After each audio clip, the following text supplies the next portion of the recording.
Good morning. Today I'm just bringing a short devotional, just a little message. It's a very quick one. In 1 Corinthians 3:6, we read, "The Lord has assigned to each his task. I planted the seed, Apollos watered it, but God has been making it grow." Now, where I work, there's a big old oak tree that I've been parking under recently, and it's only when I opened my bonnet to do some maintenance on the car that I could see all the acorns and leaves that had gathered in the gutter around the bonnet. And it took me back to a few years ago when I owned some woodland in Shropshire.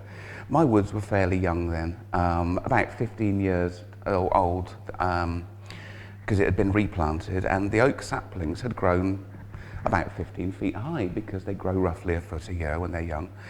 And the leaves actually formed a canopy that shut out the light, so some thinning was needed of the weaker specimens so that the stronger ones would thrive. And when you do that, you're letting in light to the ground again. And then something amazing happens, because you get new growth that comes through, which may have been dormant for a long time. It could even have been dormant for years, and suddenly you see these different plants growing up in the ground, because something has happened and something has changed. Now, for new growth to happen, you need several things. You need heat, you need light, you need food, and you need water.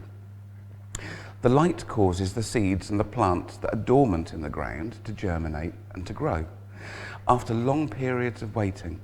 Now, at home, if somebody walks up my driveway in the dark, they're going to see almost nothing. But an observant person might notice a small little circle of red dots of lights quite high up on the wall. Now, amazingly, through the monitor of my CCTV, those pinpricks of light are floodlights, and they turn nighttime into daytime for the viewer.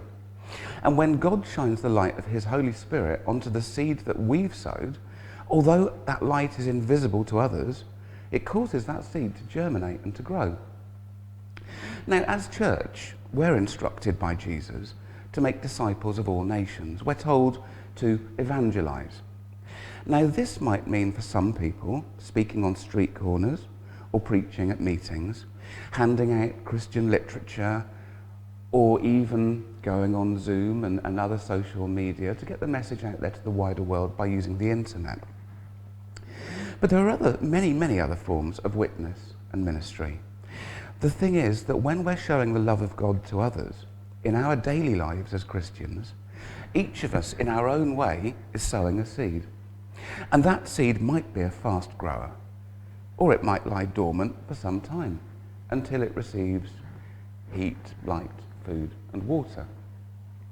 So the acorn falls, and it's swiftly followed by a covering of autumn leaves, and they will get rained on, which causes them to break down into the elements of plant nutrition that the acorn requires for food to grow. Now, we know from Jesus' parable of the sower that when we're sowing the seed of the message of the gospel, some will fall on stony ground and it will shoot up fast, only to wither away again. Just as some seed will be snatched away by the ravens before it can grow.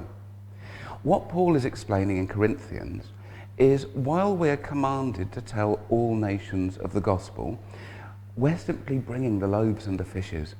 It's not our job to feed the 5,000. All too often, we won't see the results of our efforts.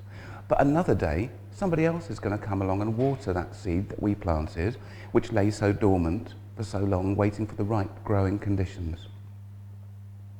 So Paul concludes that verse by stating that the one who plants and the one who waters have the same purpose, because we are co-workers in God's service. It's not our job to feed the 5,000, but just to give what we have, which in turn was previously given to us.